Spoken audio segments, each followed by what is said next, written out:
السلام علیکم ورحمۃ اللہ وبرکاتہ۔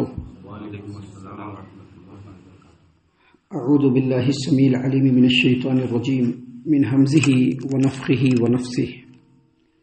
بسم اللہ الرحمن الرحیم۔ قالوا لئن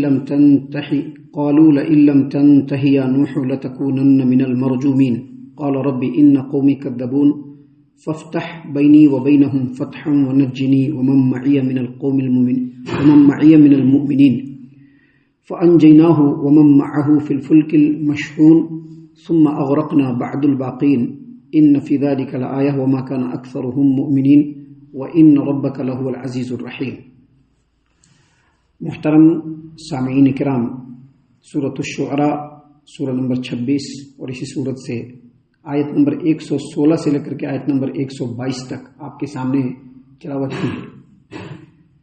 سامعین کرام، اس سے پہلے جو آیتیں آپ کے سامنے پیش کی گئی تھی سیدنا نوح علیہ السلام کے اور ان کے قوم کے تعلق سے، اس میں یہ بات بتلائی گئی کہ سیدنا نوح علیہ السلام نے اپنے قوم کے لوگوں کو نبی بننے کے بعد توحید کی دعوت دی اور یہ کہا کہ میں تمہارے درمیان بھیجا ہوا امانت دار رسول ہوں، جو اللہ کی طرف سے تمہارے لیے پیغام اور احکام نازل ہو رہے ہیں، ان حکموں کو، ان پیغاموں کو میں تمہارے پاس بغیر کسی کمی بیشی کے پہنچا رہا ہوں، اور میرے بارے میں تم لوگوں کا تجربہ بھی رہا ہے کہ تم لوگوں کے درمیان رہا ہوں، کبھی ادھر ادھر کی بات یا جھوٹی بات اس میں کبھی میں نہیں پڑا ہوں، لہذا جو بات میں تمہارے سامنے پیش کر رہا ہوں اللہ سے ڈرو اور ان باتوں کی اطاعت و فرما برداری کرو۔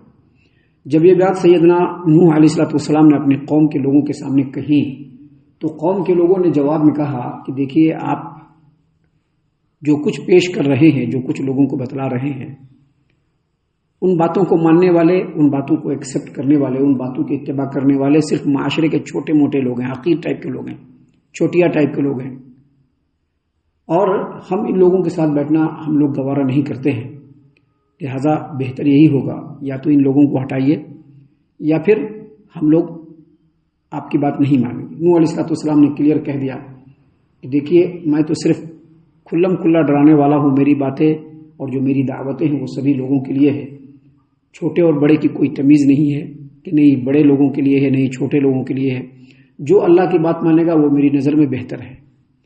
سامعین کرام، جب یہ باتیں کہی اور بہت ساری باتیں ہوئی تو قوم کے لوگوں نے سیدنا نوح علیہ السلام کو دھمکی دیتے ہوئے کہا، جیسا کہ ہر دور میں دیکھا گیا ہے کہ حق پرست جو لوگ ہوتے ہیں اور حق باتوں کو لوگوں کے سامنے پیش کرنے والے جو لوگ ہوتے ہیں، ان کا اپوز ہوتا ہے، ان کی مخالفت ہوتی ہے، ان کے تعلق سے بہت سارے ہتھ کنڈے بھی اختیار کیے جاتے ہیں، بہت ساری باتیں بھی اختیار کی جاتی ہیں۔ اس کے پیچھے جو کارن ہوتا ہے وہ یہ کہ شیطان ایسے لوگوں کو شہ دیتا ہے، اکساتا ہے کہ چونکہ یہ لوگ سماج و معاشرے میں حق بات بول رہا ہے، اللہ کی سچی باتوں کو لوگوں تک پہنچا رہا ہے، تو ان کے راستے کو روکا جائے، ان کو کیسے بھی کر کے سام دام دنڈ بھیٹ جو بھی ہو، کسی طرح سے کر کے ان کو ان کے مشن سے کمزور کیا جائے۔ تمام نبیوں کے ساتھ تقریباً یہ بات ہوئی، نبی کریم صلی اللہ علیہ وسلم کے ساتھ بھی یہ بات ہوئی، اور یہ ساری باتیں جو بیان کی جا رہی ہیں وہ اسی لیے بیان کی جا رہی ہیں کہ جو دھمکیاں سیدنا نوح علیہ السلام کو ملی بعین ہی اسی طرح کی دھمکیاں دوسرے الفاظ میں، دوسرے انداز میں نبی کریم صلی اللہ علیہ وسلم کو بھی ان کے قوم کے لوگوں نے دیا۔ صرف دھمکی نہیں دی بلکہ نبی کریم صلی اللہ علیہ وسلم کو ان کے مشن سے روکنے کے لیے مختلف قسم کے ہتھ کنڈے بھی اپنائے گئے۔ آپ صلی اللہ علیہ وسلم کو سر بازار ذلیل و رسوا کرنے کی کوشش کی گئی، آپ صلی اللہ علیہ وسلم کے اوپر کیا کیا نہیں کیا گیا، حتیٰ کہ آپ صلی اللہ علیہ وسلم کو اس دنیا سے نیست و نابود کرنے کا کمپلیٹ پلان بھی کر لیا لوگوں نے۔ تو یہ ساری باتیں جو بیان کی جا رہی ہیں اصل میں مکہ والوں کے سامنے بیان کی جا رہی ہے، اور ان تمام لوگوں کے لیے بیان کی جا رہی ہیں جو حق کے راستے میں کسی نہ کسی طرح سے روڑا بننے کی کوشش کرتے ہیں۔ اللہ تبارک و تعالیٰ نے فرمایا، قالوا، ان لوگوں نے کہا، لئن لم تنتہی یا نوح لتکونن من المرجومین، نوح جو دعوت کا کام تم کر رہے ہو اور جو سچی بات لوگوں کے سامنے بیان کر رہے ہو، جو اللہ کا حکم لوگوں کے سامنے پیش کر رہے ہو، اور جو ہم لوگوں کے کلچر اور مذہب میں روڑا ڈالنے کی کوشش کر رہے ہو، اگر تم اس چیز سے باز نہیں آئے تو ہم لوگ تم کو سنسار کر دیں گے۔ سنسار دو طریقے سے ہو سکتا ہے۔ سنسار کا جو ایک اصطلاحی جو شکل ہے، شرعی جو شکل ہے، وہ یہ کہ اگر کوئی شادی شدہ مرد بدکاری کر لیتا ہے تو اس کو سنسار کیسے کیا جاتا ہے؟ زمین میں اس کو یہاں تک گڈھا کھود کر کے گاڑ دیا جاتا ہے اور پھر سارے لوگ مل کر کے اس کو پتھر مار مار کر کے مار دیتے ہیں. اس کو کہتے ہیں سنسار کرنا. اور ایک سنسار کرنا یہ ہوتا ہے کہ کسی انسان کو جس کے ساتھ پرتیکار کرنا ہے، جس کو جو ہے بدلہ لینا ہے، یا کسی کو اگر مارنا ہے، اس سے اپنے دل کی بھڑاس نکالنی ہے، تو سارے لوگ پتھر مل مل کر کے اتنا ماریں گے کہ پتھر مارتے مارتے اس کو مار دیں گے. یہاں پر وہی چیز مراد ہے کہ نوح اگر تم اپنے مشن سے باز نہیں آئے اور جو اللہ کا کلام لوگوں تک کنٹینیو تم لوگوں کے سامنے پہنچا رہے ہو، اگر تم اس چیز سے باز نہیں آئے تو لَتَكُونَنَّ مِنَ الْمَرْجُومِينَ، تو تم کو سنسار کر دیا جائے گا. ان لوگوں میں سے ہو جاؤ گے جس کو سنسار کیا جاتا ہے. ابھی یہاں پر یہ بات سمجھ میں آتی ہے کہ یہ جو جواب دیا قوم کے لوگوں نے، شاید 2-4-10 دن کے بعد دیا ہوگا، یا 2-4 میٹنگ ہوئی ہوگی، یا 2-4 جو ہے ڈائیلاگ بازی ہوئی ہوگی، اور اس کے بعد جو ہے قوم کے لوگوں نے یہ جواب دیا. ایسی بات نہیں ہے. سیدنا نوح علیہ السلام نے اپنے قوم کے درمیان تقریباً 950 سال تک کنٹینیو لوگوں کو دعوت دیا. کنٹینیو سال ہا سال تک دعوت دیتے رہے.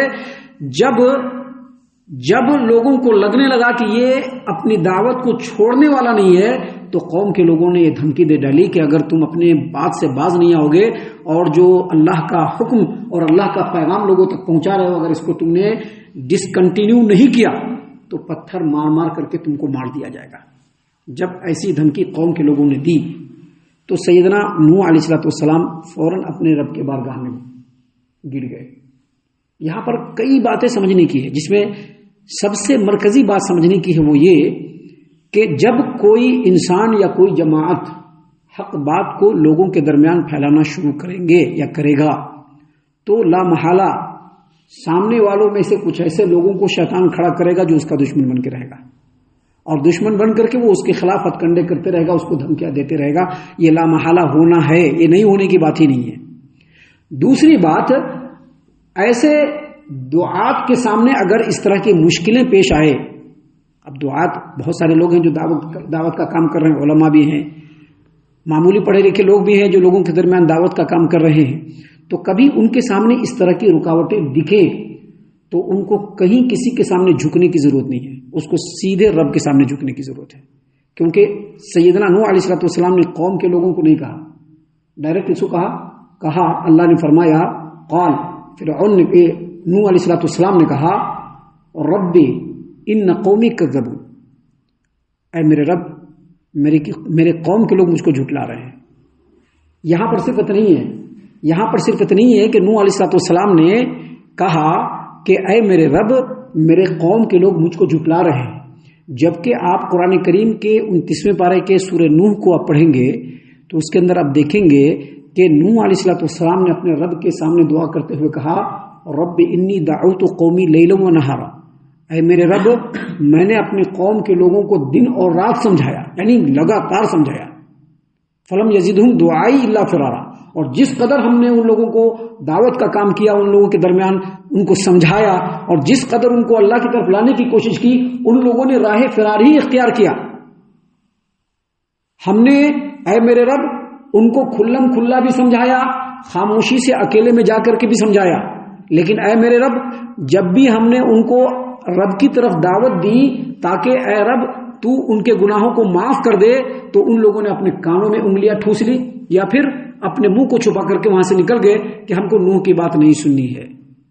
لہذا قال رب ان قومی کذبون، اے میرے رب میرے قوم کے لوگوں نے مجھ کو جھٹلا دیا ہے.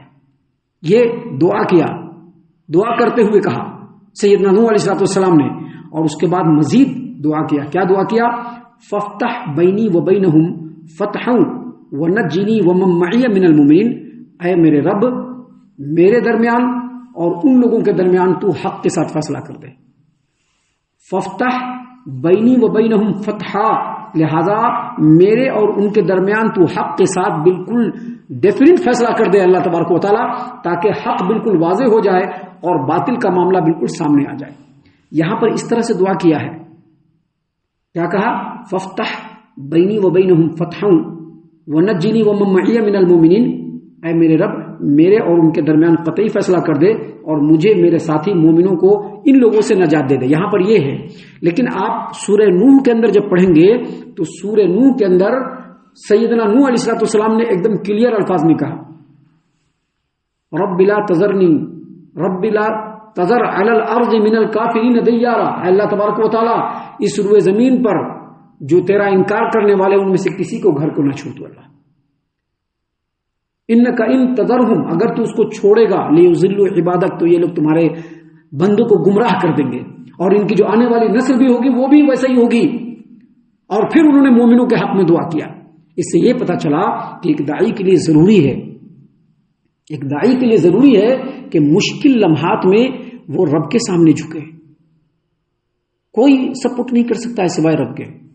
کوئی چاہے گا بھی تو سپورٹ نہیں کر پائے گا. اگر سپورٹ کرے گا ایک مومن کا ایک داعی کا تو صرف رب العالمین.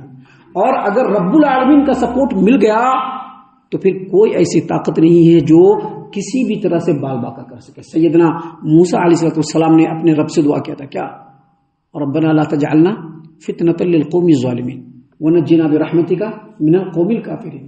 اللہ تبارک و تعالیٰ یہ ظالم قوم کے لیے ظالم قوم کی ہم لوگوں کو آزمائش نہ بنائے. اللہ تبارک و تعالیٰ لا تجعلنا فتنة للقوم الظالمین ظالم قوم کے لیے ہم کو فتنہ نہ بنا آزمائش نہ بنا کہ وہ ان لوگوں کے نرغے میں آ جائے ان لوگوں کے چنگل میں آ جائے اور ان کے لیے آزمائش بن جائے. وَنَجِّنَا بِرَحْمَتِكَ مِنَ الْقَوْمِ الْكَافِرِينَ اپنے رحمت سے تو ہم کو یہ جو انکار کرنے والی قوم ہے اللہ تو اس سے ہم لوگوں کو نجات دے دے. تو چاہے کیسی بھی مشکل گھڑی ہو مومن کے لیے بھی ضروری ہے اور داعی کے لیے بھی ضروری ہے کہ وہ رب العالمین کی طرف جھکے رب العالمین سے مانگے. رب العالمین سپورٹ کرنے والا ہے دوسرا سپورٹ نہیں کر سکتا ہے. اس لیے آپ جتنے نبیوں کو دیکھیں گے تمام نبیوں نے اپنے رب سے دعا کیا انکلوڈنگ محمد عربی صلی اللہ علیہ وسلم. جب غزوہ بدر ہوا غزوہ بدر تو غزوہ بدر میں سیدنا محمد عربی صلی اللہ علیہ وسلم اتنی لمبی دعا مانگا اللہ تبارک و تعالیٰ سے اور کہا کہ اللہ یہ جو مٹھی بھر جماعت ہے اگر آج تو نے ان کی مدد نہیں کی تو پھر آج کے بعد اس روئے زمین پر کوئی توحید کا نام لینے والا نہیں رہے گا. سیم ٹو سیم ویسے ہی دعا ہے ربنا ففتح بینی و بینہم فتحا ونجنی ومن معی من المؤمنین. اے میرے رب ہمارے اور ان کے درمیان تو ایسا بالکل کلیئر فیصلہ کر دے کہ مجھے اور میرے مومن ساتھیوں کو ان سے نجات دے دے. اور وہاں پر کہا کہ انک ان تذرہم یضلوا عبادک ولا یلدوا الا فاجرا کفارا. اے میرے رب اگر تو اس روئے زمین پر ایک بھی انکار کرنے والوں کو چھوڑے گا تو یہ جو انکار کرنے والے لوگ ہیں یہ تیرے بندوں کو گمراہ بھی کریں گے اور ان کی جتنی بھی نسلیں ہوں گی ویسے ہی ہوں گی. تو نوح علیہ السلام نے جب اپنی قوم کے لوگوں کی دھمکیوں کو سنا تو فوراً اللہ تبارک و تعالیٰ سے دعا کی اور دعا کرتے ہوئے کہا کہ اے ہمارے رب میرے اور ان کے درمیان قطعی فیصلہ کر دے اور مجھے اور میرے مومن ساتھیوں کو ان سے نجات دے دے. جب یہ دعا کیا سیدنا نوح علیہ السلام نے تو اس کے جواب میں اللہ نے کیا کہا اس کو انشاءاللہ جو آج آیتیں بیان کی گئی ہیں اسی کے ضمن میں ہم کل آپ کے سامنے پیش کریں گے. ہم اللہ سے دعا کرتے ہیں کہ اللہ تعالی ہم تمام کو ان تمام باتوں کے اوپر خوب غور و فکر اور تدبر کرنے کے ساتھ ساتھ ان باتوں پر عمل کرنے کی بھی توفیق عنایت فرمائے. آمین. اللہ تعالی ہم تمام کو صحیح معنوں میں پکا سچا مومن مسلمان بنائے. اللہ اور اس کے رسول صلی اللہ علیہ وسلم کی اطاعت و فرما برداری کرنے والا بنائے. صحابہ کرام رضی اللہ عنہم کے طریقے پر چلنے والا بنائے. جنت الفردوس میں جگہ عطا فرمائے. اے اللہ ہم تمام کو جہنم سے پناہ دے. اے رب العالمین ہم تمام کو جہنم سے پناہ دے. اے مالک الملک ہم تمام کو جہنم سے پناہ دے. آمین یا رب العالمین. وما علینا الا البلاغ المبین.